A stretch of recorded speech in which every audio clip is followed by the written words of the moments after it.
Okay, so the warm up for today is this. So what I want you to do is pause the video, copy these two problems down into your notebook, and then take a few minutes and just try to work these out and see if you can come up with the correct answer.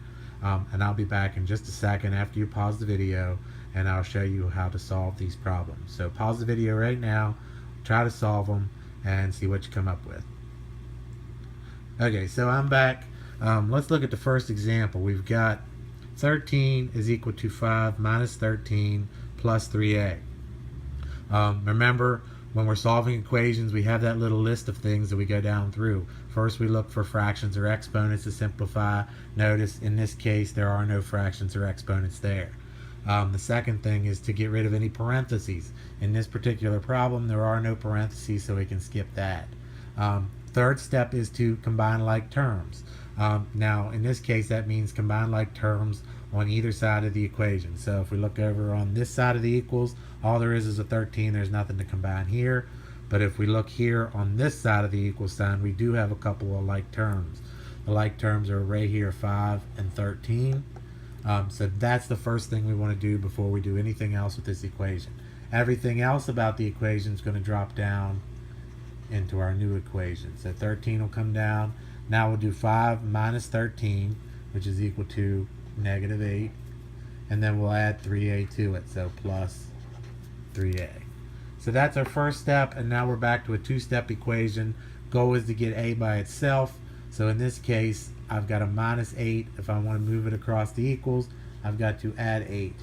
All right, remember what we do to one side of an equation, we always do to the other. So we're going to add 8 on this side as well. So we've got 13 plus 8, and that's equal to 21. Negative 8 plus 8 is 0. You can cross that out.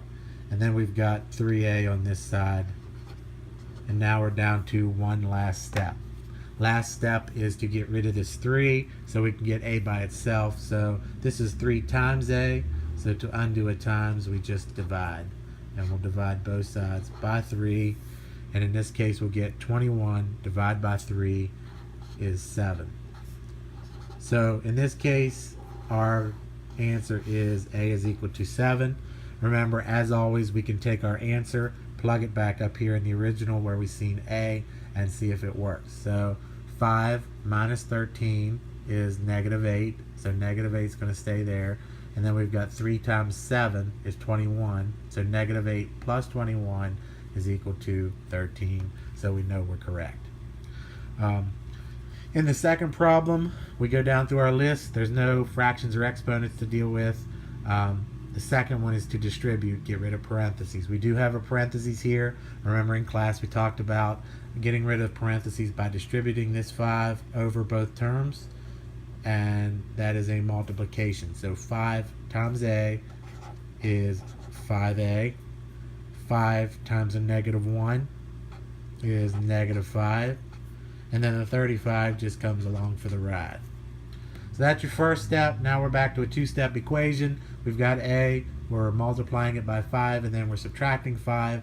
Let's get rid of this minus 5 by adding 5 to both sides. So then we'll add up and down in our columns. We've got 5a, that goes away. 35 plus 5 is 40. And then our final step is to divide both sides by 5.